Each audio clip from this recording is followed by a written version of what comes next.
You just realized your business needed to hire someone yesterday.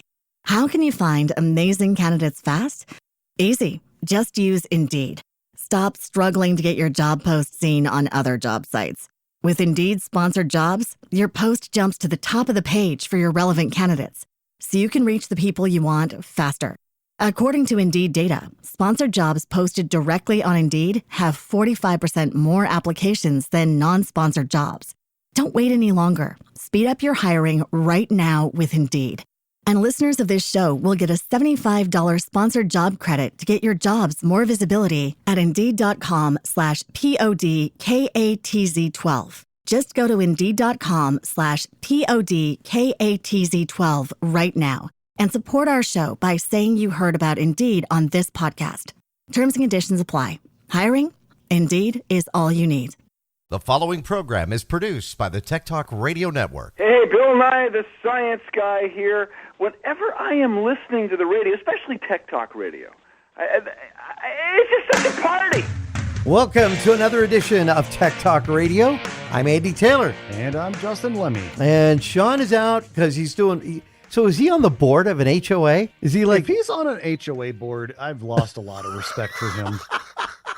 Honestly, I mean, I hate HOAs. He might be popping in. Yeah, it wasn't until I moved out here to Tucson that we had HOAs. We didn't have them in California. Didn't have them in Coachella. Didn't have them in Huntington Beach.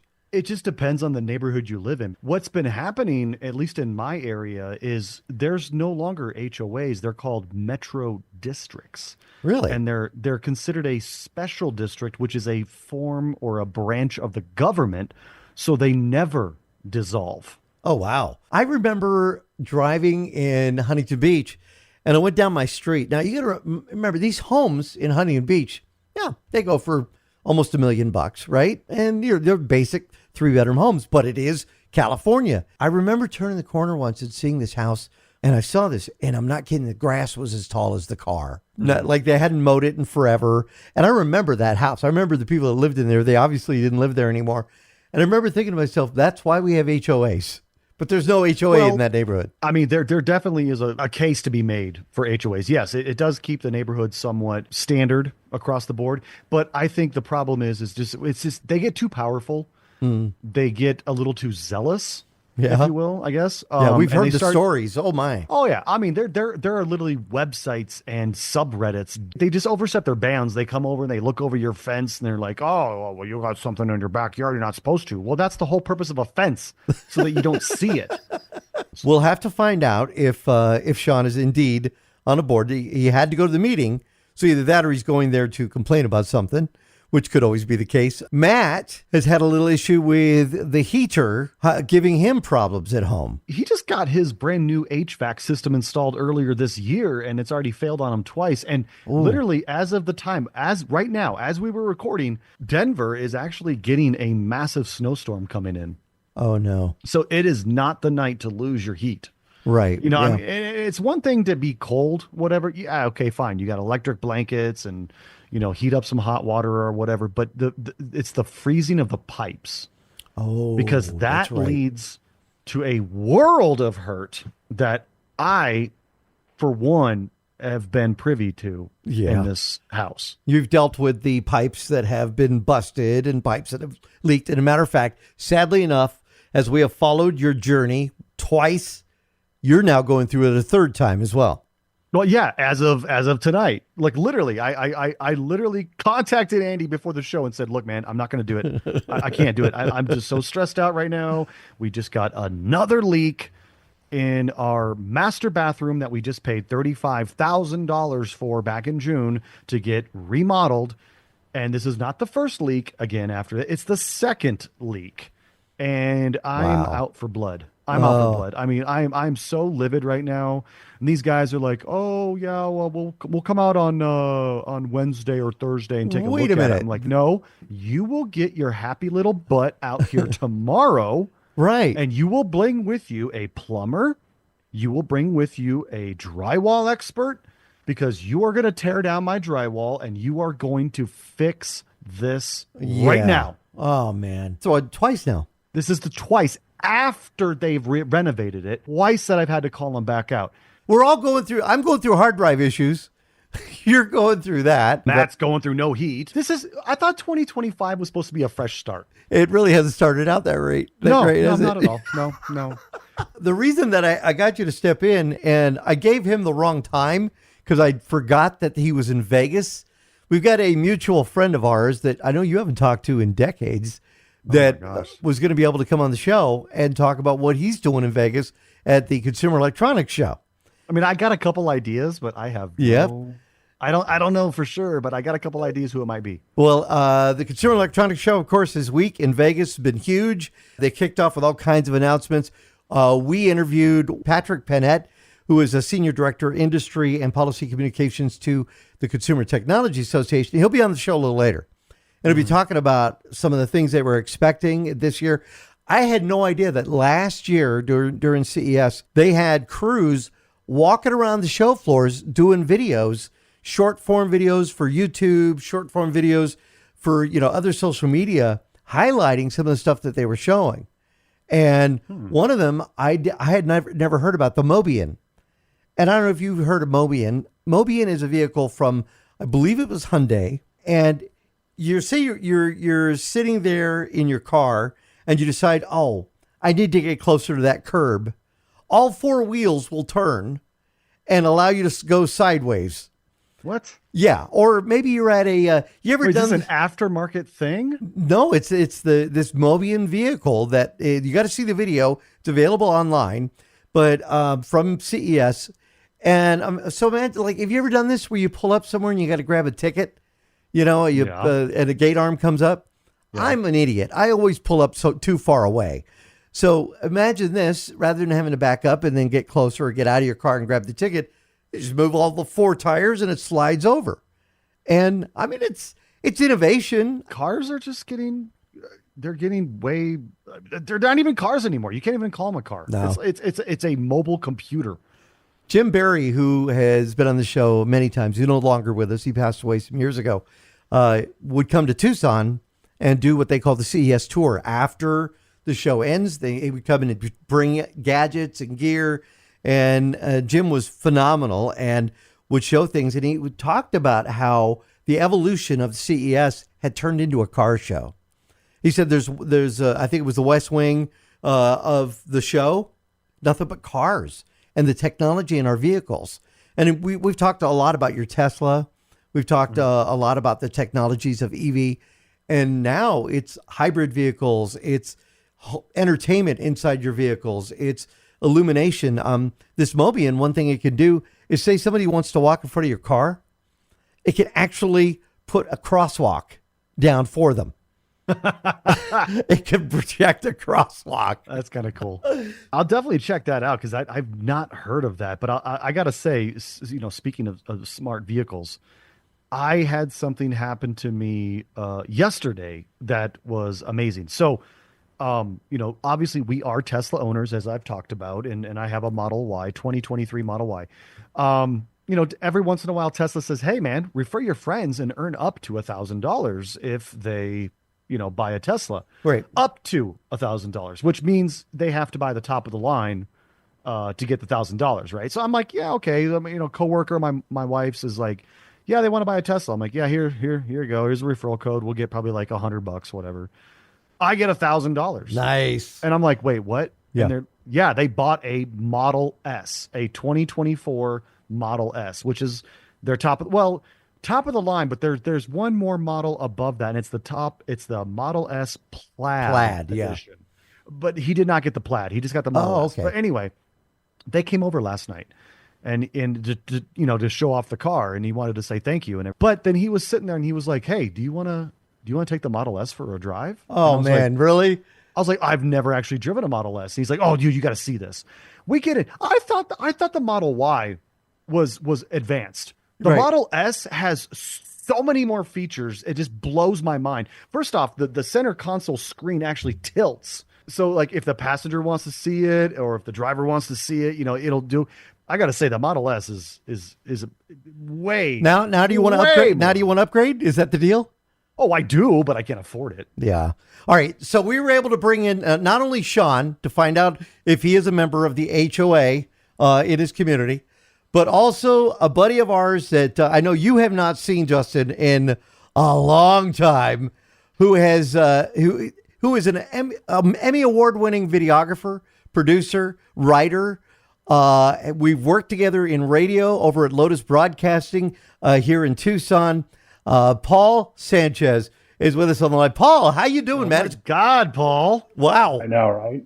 Oh, am I on? Yes. Yeah. Am I on? Am I here? Okay, I'm not seeing myself in the little monitor here. Man, How's it going, guys? It's been forever. It's great to see you, and you are at the Consumer Electronics Show in Las Vegas. I am at CES this year. I got media credentials, so I was starting early last night at CES Unveiled.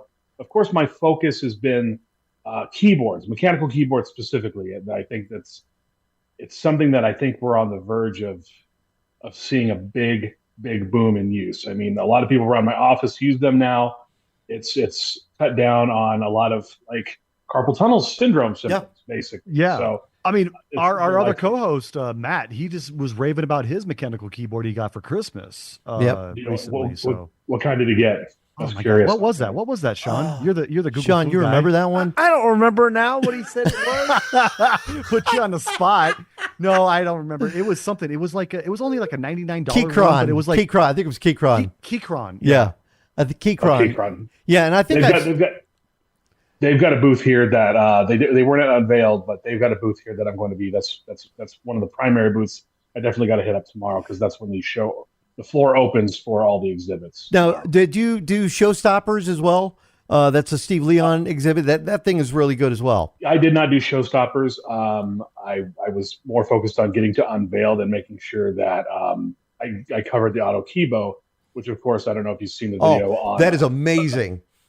It's just an incredible thing where it really focuses on the health aspects of people that have like issues with rotation and extension and stuff like that. Basically, for those who don't know the story, this guy named what was his name?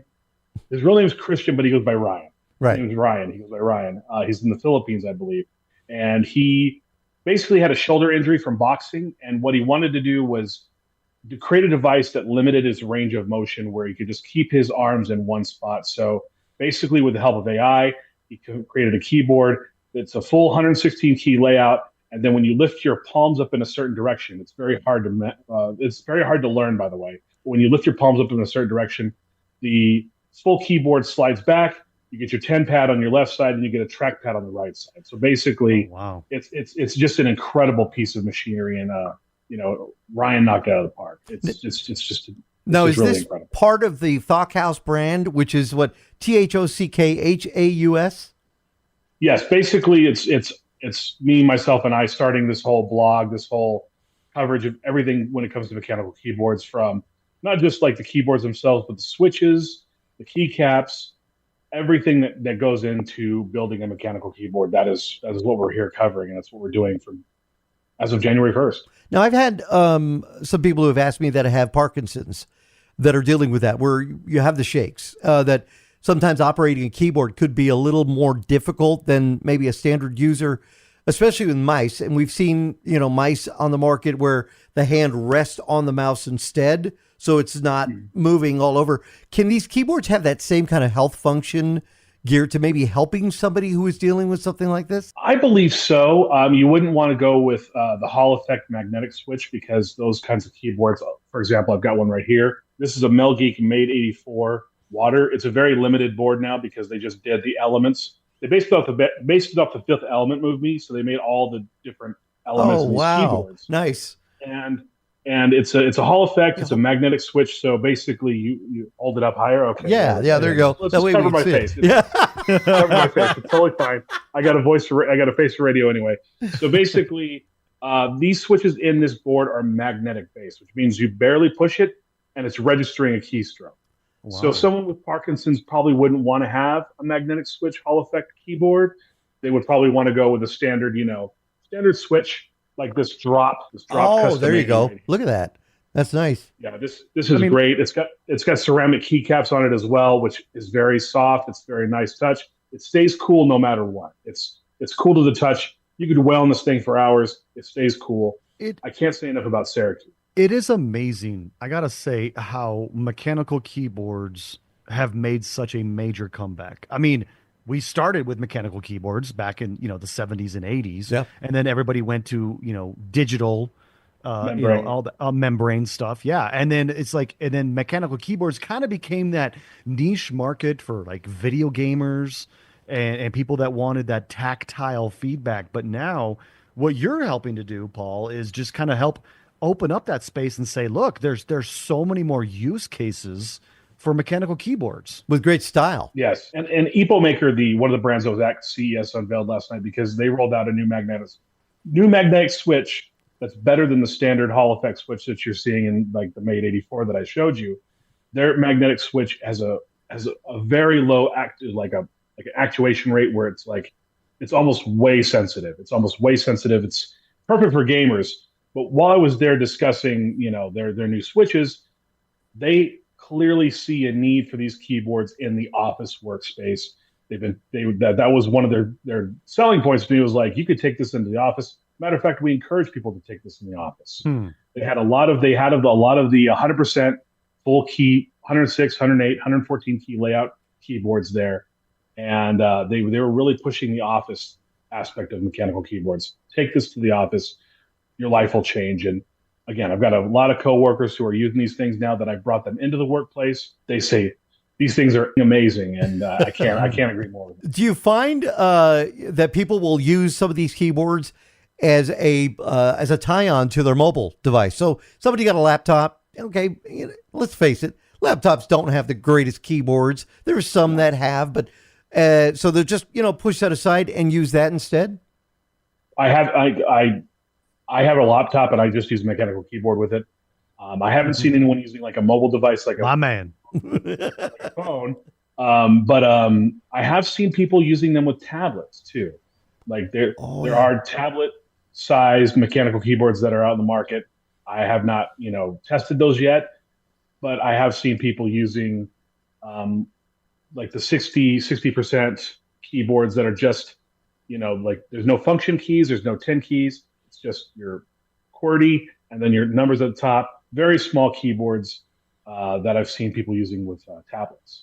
Wow. Now, you're at CES. I mean, it's the biggest tech gathering, ever. Let's face it, you're a great videographer. Like Shawn works in for Notre Dame doing their video stuff. Do you kind of still look at some of that stuff that's going on? You want to, I want that camera system, or I want this one. I know Red's got a brand new one too. Oh, easily. It's like I'm here on work. I'm here to cover the keyboards, but I find myself, just glancing over and seeing if there's any kind of technology that catches my eye, whether it be a camera system or PCs. I'm slowly making the transition out of Mac to PC. Whoa. Thank God. Yeah.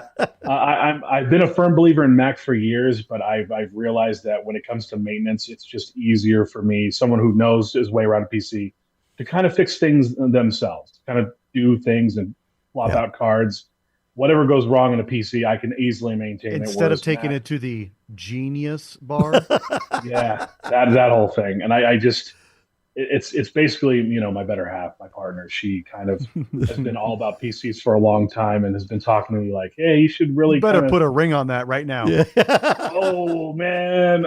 Yeah, I mean, I'll marry her tomorrow. She knows that. She knows that I'll marry her tomorrow. She's great. Are you still living in LA, out in that area? I am in Los Angeles, yes. Yep. And I'm still working for KTLA. That's a 9-to-5 job that... Wait, so how long have you been working for KTLA? I'm working on 10 years now at KTLA. Dude, I worked for the same company as you for a while. I was corporate staff for Nexstar, Tribune as well, but I was corporate IT. Yeah.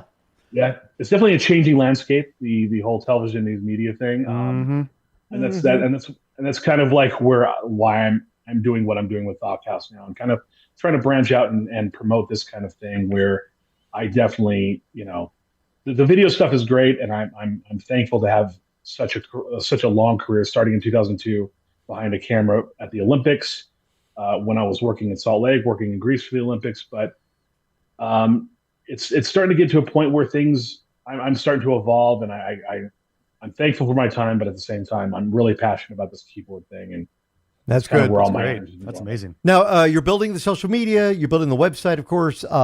Again, it's Thock House, which is an interesting name. Can you tell us, is there a story behind that? Basically, the descriptor for one of these mechanical keyboards, one of the descriptors is thocky. That's the sound they make is a thocky sound, a creamy sound. Perfect. So I just took the word thock, and I was thinking about things to kind of add to the word thock, and my sister was like, why don't you call it like Thock House? Like it's kind of German, Thock House, fancy German kind of. That's how I totally pictured it. Yeah. Yeah. So it was like, yeah, that's okay. And I saw someone on Twitter had used it once as a joke, and I was like, okay, well, if no one's using that, I think it's perfect for this brand. That is perfect. Yeah. That's what we're using with Thock House. I got to let you know, I just found your channel on YouTube and I subscribed. Yep. Thank you. On there. And I saw your Thock House at CES Sunday night unveiled.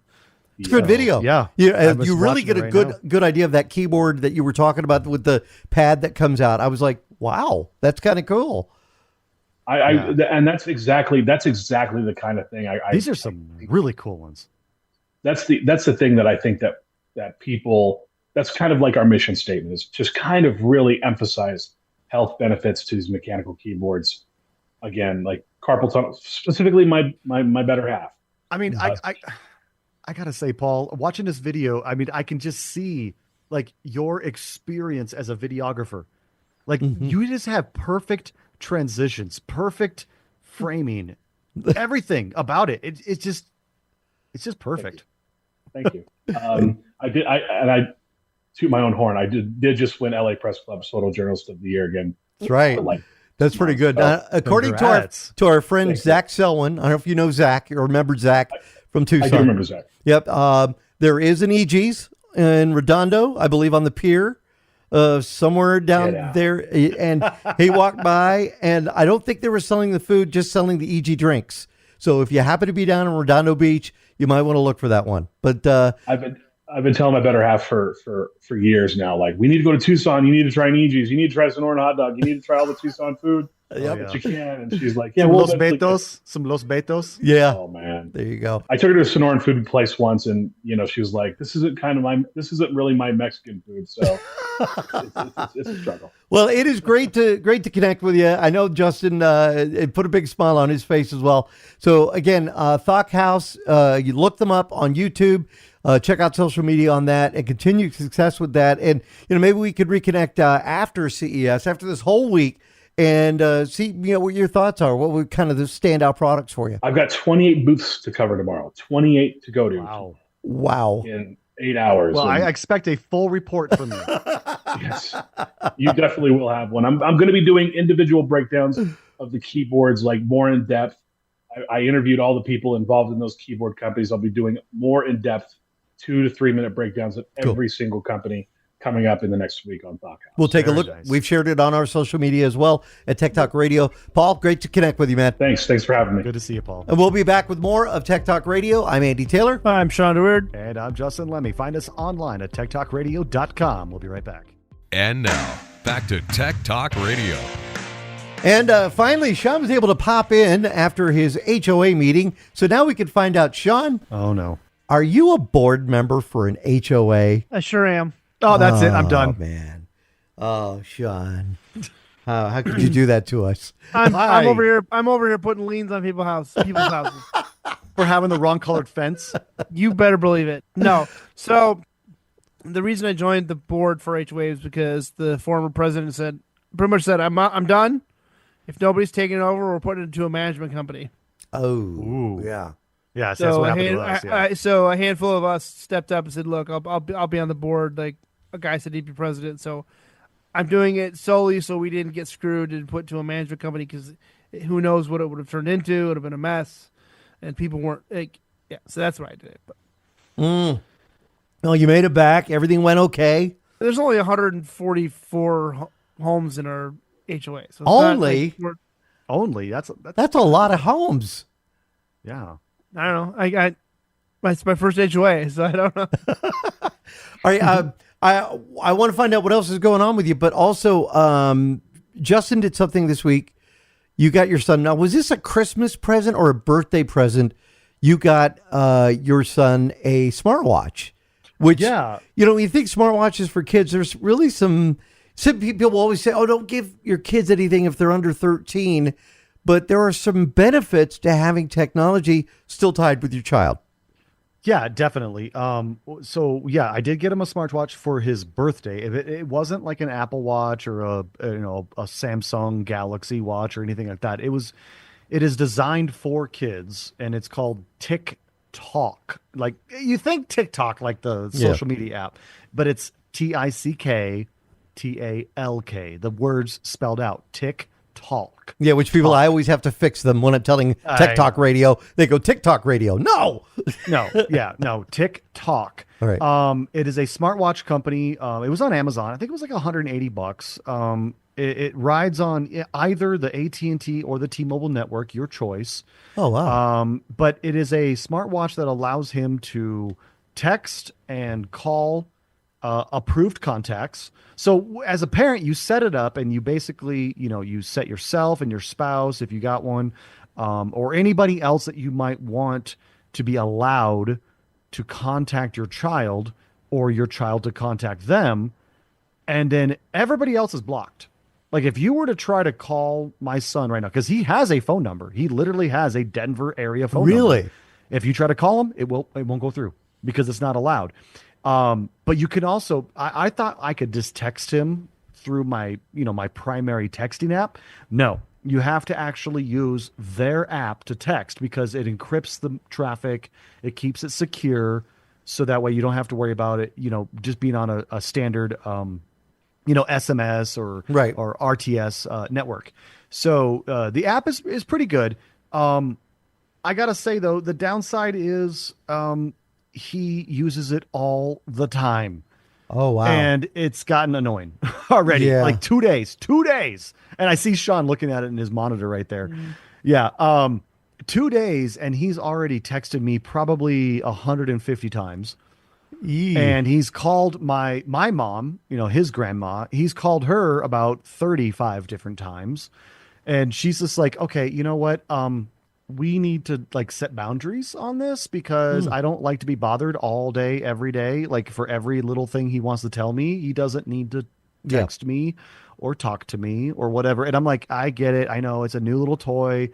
But I do, you can set boundaries. You can set it up so that during school hours, the watch will not work, right? Oh, okay.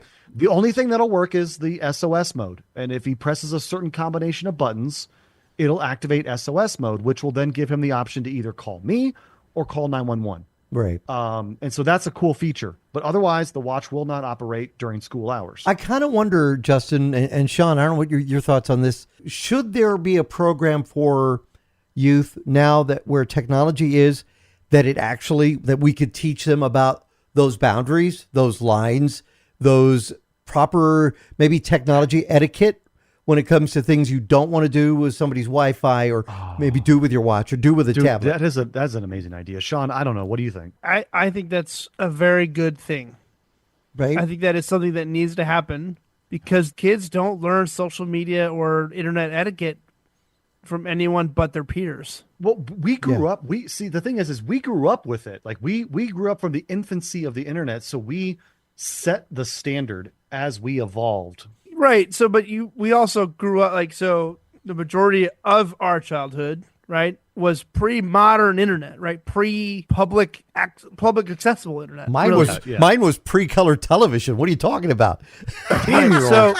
So I don't know. We think about this a lot. And Caitlin and I talk about this quite a bit in terms of education.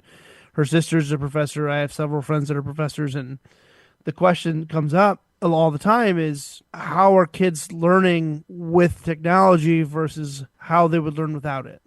Yeah. You get these kids that are just using, and one of my sister-in-law said it's very difficult to not get students to not use ChatGPT or other online resources to teach them the content, because she knows she says I easily identify this is not your work.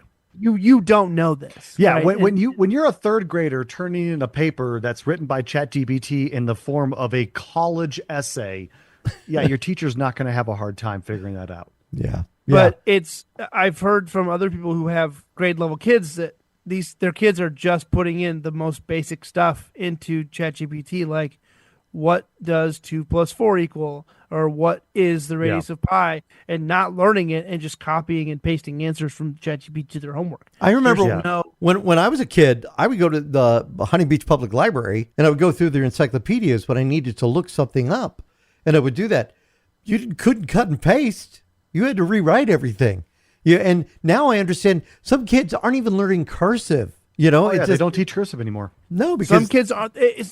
There are studies going on right now that are showing that even like 7th and 8th grade level students are struggling with writing because they don't do any actual handwritten work anymore.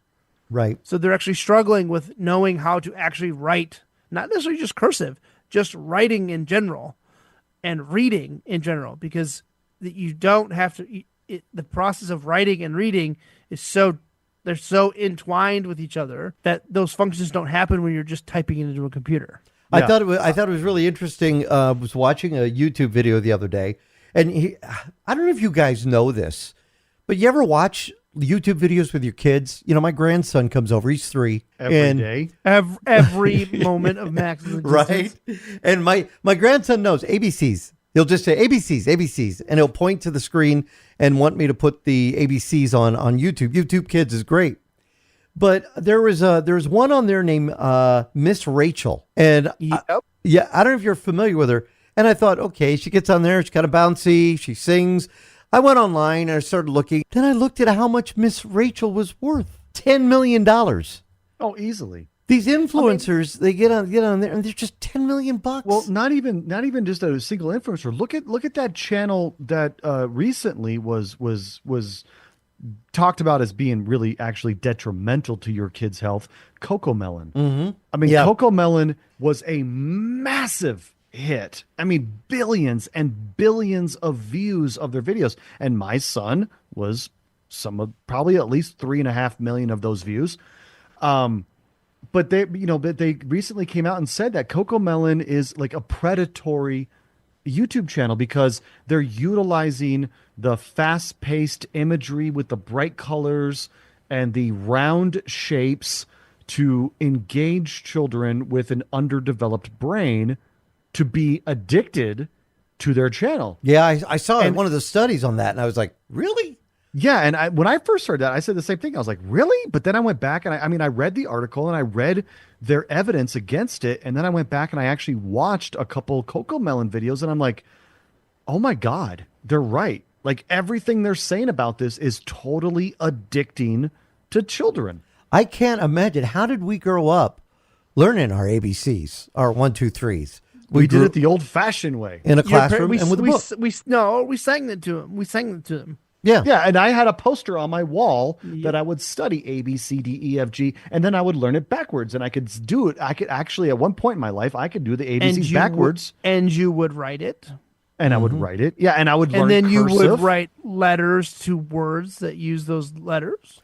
Yep. And then you would write them some more. And then you'd write the big ones and then the small ones. And then you'd write it in cursive. And then, I actually recently asked Eric. I was like, so what is your like what kind of like work do you do in your school? Like, do you guys get a pen and paper and you practice your writing skills? And he's like, no, we got a laptop. We just do it all online. And I'm like, does your teacher even teach you? And he goes, no, she just tells us to go to the website and follow the lesson online.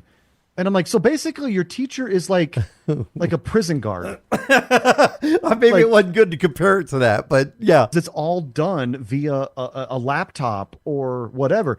And on all respects to teachers, though. It's the curriculum that the district chooses, right? All respect to teachers. But again, what I was just saying is on one hand of me, that's like, hey, that's great because it takes the stress off of teachers because teachers have such a hard job. Yeah. Right. But I think it's super important, though, that kids need to learn the ethics involved. I mean, we can tell kids, oh, don't answer strange texts or don't, This don't is the do stuff they this. don't teach. They don't teach that stuff. They don't teach. Don't take a photo and put it of you and your friends online. Don't say what sports team you play for. Don't say what school you go to. What street you grew up on. I mean, but back when we were kids, what they were telling us, not to do. Don't dial the 1-900 numbers. Yeah. I used to dial that number all the time. The one where you could get a joke, dial a joke. I used to love dial a joke. Yeah, you used to the dial jokes or the Nintendo hotline to get cheat codes. The Miss Cleo. Yes. Miss Cleo psychic, Yeah. There's so many different things, but I think they need to learn that, and nobody's teaching that. Maybe this would be a great opportunity for somebody who has a classroom experience to do this. Well, what they didn't teach us too in school, obviously, is like they didn't teach us like how to balance our checkbooks, how to do taxes, things like that. Maybe Home ec. they did, but like every generation has that one thing where they're like, well, they never taught us this in school, and then we had to deal with this. I learned computers in school, in high school. That's when they were coming out. They would connect to a server, and you could use 10 print, 20 print, input A. I played Oregon Trail on the Apple II. Oh yeah. Oh, speaking of that, have you seen that the new Oregon Trail is out on Xbox Game Pass? Are you kidding me? Yeah, they remastered the game, and they actually made it there's multiple variations of Oregon Trail you can play, and there's like different quests you can do. It is completely renewed for 2025. Oregon Trail on Xbox Game Pass. All right, listen, we got to take another quick break. We come back with more of Tech Talk Radio. We're going to talk CES, the Consumer Electronics Show. Earlier, we had our buddy Paul Sanchez in from CES in Las Vegas, but we are going to speak with a representative from the Consumer Technology Association. They put on the big Consumer Electronics Show, Patrick Panett, who's going to tell us about some of the cool things seen over this past week, some of the things to expect, and why this show is so important for so many. And again, you want to hang on for that because we'll find out about some of the really cool stuff to expect for this year. And as a reminder, if you do want to follow some of the action from Las Vegas and, of course, the keynote speeches that have been made, you could go to ces.tech. But that discussion with Patrick is standing by. I'm Andy Taylor. I'm Shawn DeWeird. And I'm Justin Lemmy. Send us an X at Tech Talk Radio. We'll be right back. Now, back to Tech Talk Radio. There are many trade shows that happen throughout the country, throughout the world, we'll never hear about. But one of those that we hear about every year, we get so excited around this time of the year, is the Consumer Electronics Show. And Patrick Panett is Senior Director of Industry and Policy Communications for the Consumer Technology Association. Patrick, welcome to Tech Talk Radio. Thank you. Glad to be with you here today. Thrilled to be here. Less than nearly 24 hours until CES 2025 kicks off here in Las Vegas. It's going to be an exciting time. Now, this week, we're already getting the announcements of some of the great products that are coming out. But for our listeners who maybe are not familiar with the Consumer Technology Association, tell us a little bit about what they do. So CTA, the Consumer Technology Association, has been around for more than a century, 101 years this year, starting as the Radio Manufacturers Association. And then we started what began as the Consumer Electronics Show, now known simply as CES, more than 50 years ago. And we've been in our home, Las Vegas, for several decades now. The first, one of the first few weeks of January every year, really to set the agenda for the year ahead in technology. The other 51 weeks a year, when we're not here in Vegas, we're a DC-based trade association, so we work with our membership of more than 1,000 companies, many of which 80% are small to medium size, helping them with advocacy and helping them understand how to compete in a regulated and innovative environment and helping secure a prosperous future for North America's tech companies. Now, we don't see just the huge players like Sony and Philips and some of these others. We see also the small startups that find CES to be a great launching ground for them. That is so true. One of my favorite areas at the show is in the Venetian, Eureka Park. I equate it to like a Moroccan bazaar. You have 1,000 startups in 10 by 10s, each trying to get your attention to talk about the product that is the next big thing. That's where startups like Ring and Impossible Burger came to market, found partnerships, and really got to tell their story. And I'm excited for some of the brands that we'll see this year. We're going to see, I don't have green thumbs. There's going to be plant buddies that basically help you grow plants using AI to measure the light, the water, humidity, to make sure you can keep that plant alive even while you're traveling, and it will give you guidance on how to do it. And I think it's this convergence of AI that's really going to sort of drive our future and be additive to help make our homes better, more livable. And we'll also hear from companies who are helping make our world more livable, more comfortable, more sustainable. Yeah, we're seeing products that are not just designed for just business. We're seeing that stuff that we'll use in our everyday lives, whether it be a microwave technology or even robotic vacuum. There is products out there that can change and even up the game of what these products have been able to do. That's right. One example, I think, is Eureka is in June coming out with a first to market. It's like a Roomba iRobot that does your floors with a mop, but it uses AI and LiDAR to find transparent spills on the floor. So stuff that you might not see, this will find it, vacuum and clean and mop around it, and then take itself back home to charge and empty out. So that's kind of really the beginning of what we're seeing. The other thing we're seeing, especially in the Venetian, is the convergence of health technologies, health and fitness, and smart home. So it's gone beyond just a smartwatch. It's really getting down to how I'm able to manage my health with products like Abbott's Lingo that will help me monitor my blood sugar, my glucose, to understand how that affects my performance. I'm already tracking my sleep. I'm using new products like EssilorLuxottica's glasses that are going to help me both see, but also using beamforming sound to act as over-the-counter hearing aids to improve my sound and my vision. And I can't wait for the next generation that will have sensors like fall detection and similar to that. One of the questions I get asked a lot is when it comes to technology and CES announcements, what about our cars?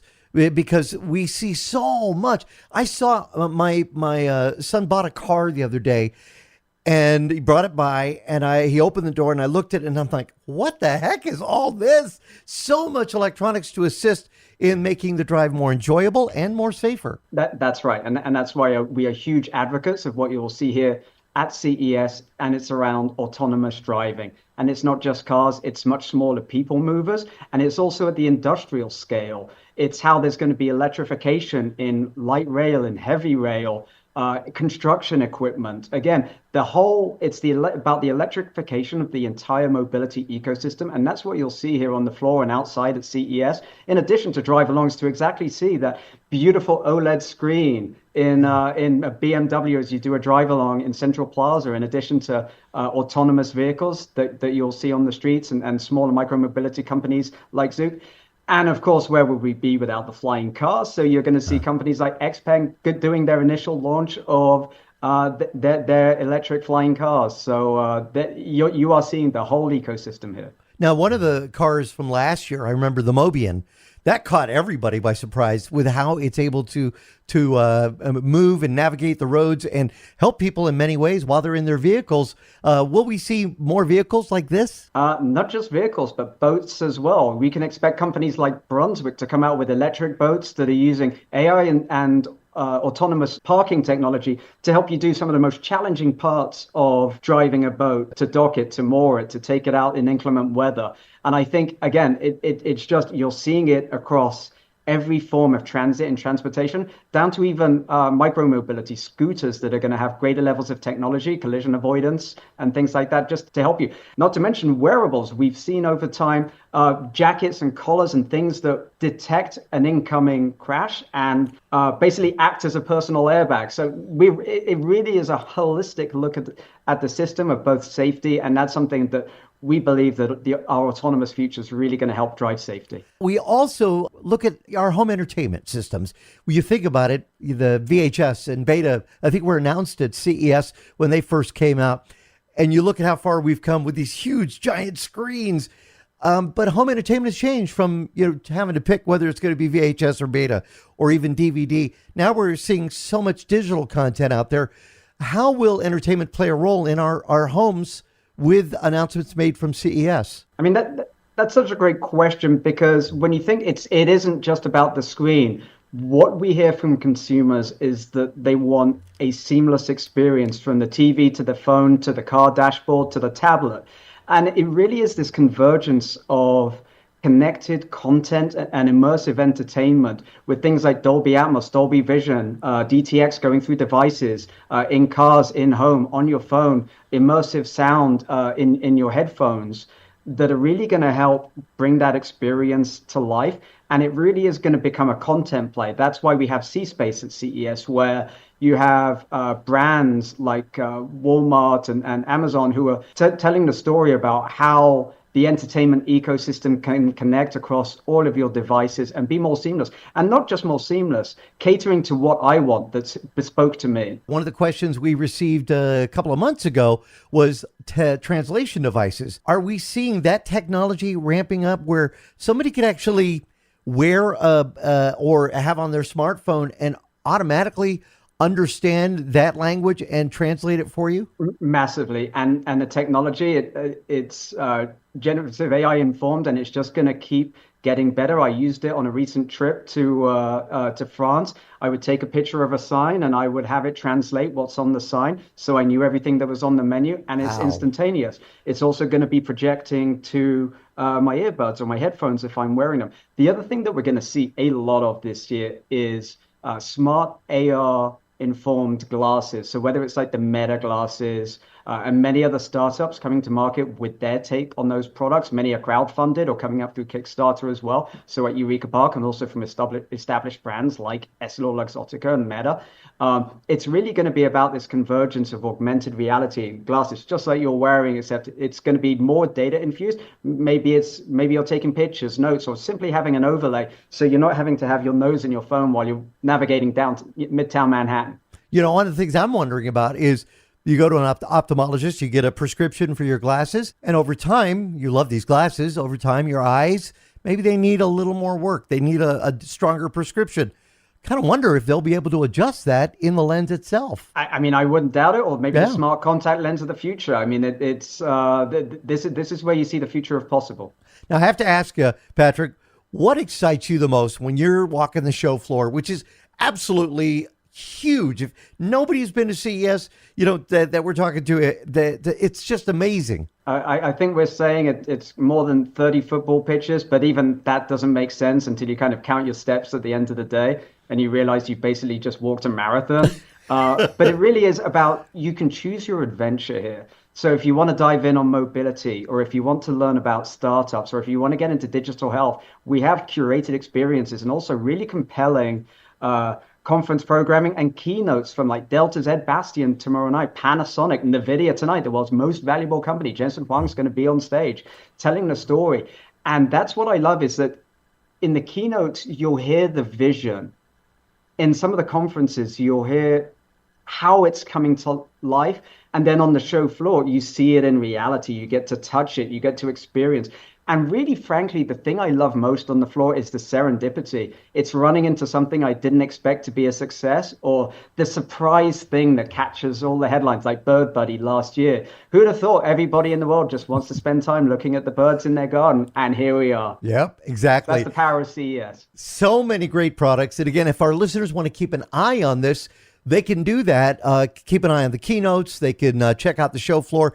Great video presentations last year, and I know you're going to have more of the same for this year. Huge amount more. Find it on CES.tech and at CES on socials. We'll be live streaming a whole lot, including much of the conference programming. The keynotes will be out there live as well. And definitely encourage you to tune in, especially for new venues like NVIDIA, the Michelob Ultra Arena tonight, and then Delta at Sphere tomorrow night with Lenny Kravitz. That's going to be a show. Nice. Great stuff. Patrick, thank you so much for coming on Tech Talk Radio. I hope you got your new shoes ready to go. That's a lot of walking. They're broken in. Thank you for coming on Tech Talk Radio. Look at it. All the best. We'll be back with more of Tech Talk Radio coming up next. And now, back to Tech Talk Radio. Great discussion with CES. I'm kind of wondering, is there anything, Justin and Shawn, that you've said, oh, I want to have that maybe you've heard about? I'll let Shawn go first because I got something, but I'll let Shawn go okay. First. All right. Shawn? I I don't know. I think more of what my kids are going to want. Right. And that's Legos. Legos. Legos. Lego. And Paw Patrol stuff. Yeah. Oh, I've been there. I remember that. Yeah. And yeah. I got to say, the one thing that I did see from CES was that robotic vacuum with the robotic arm. Oh, isn't that awesome? That can actually reach out and grab an item in front of it and move it out of the way so it can keep vacuuming. That's the one thing that I have a problem with our robotic vacuum is I have to tell Eric always clean up your room, make sure there's nothing on the floor, clean up all the cat toys, all that stuff. Make sure there's no cat puke on the floor. But, but this vacuum with the robotic arm, it is a Roomba, right? Yeah, but no, it's from a company called Roborock, and they're calling it the Sanos 270. If you go to their website at us.roborock.com, you could see all the different products that they have. Now, they may not have the Sanos 270 on there yet, but it does. It has an arm, and it uses AI, and it could see, there's a sock, and it will pick it up and move it and then clean the area. I mean, I just really hope it doesn't detect like dog poo and think it's a sock and try to move it, and then it just spreads it all around. Or just throws it. Yeah, just I don't know if you've heard those stories about the Roombas that have done that, where they'll just roll right over it, and it's just everywhere after that. Yeah. So, all right. I don't know, but I mean, that's the one thing I would say that is so far the coolest thing that I've seen come out of CES, and I'm sure there's plenty more. Honestly, we need to go to CES in 2026. I was talking with Patrick earlier, and I told him next year we're coming. We'll get rooms. We'll stay out there. We'll go see us unveiled, the whole bit. Do a live show. Let's do it. All right, Lucy in Tucson. Real quick question. My daughter got herself a gaming device, I guess, gaming computer. Oh my gosh, right? Her dad got it for her, but about the games. Can you rent them online and play them? What's the best way to get games for a gaming computer? What games is she interested in?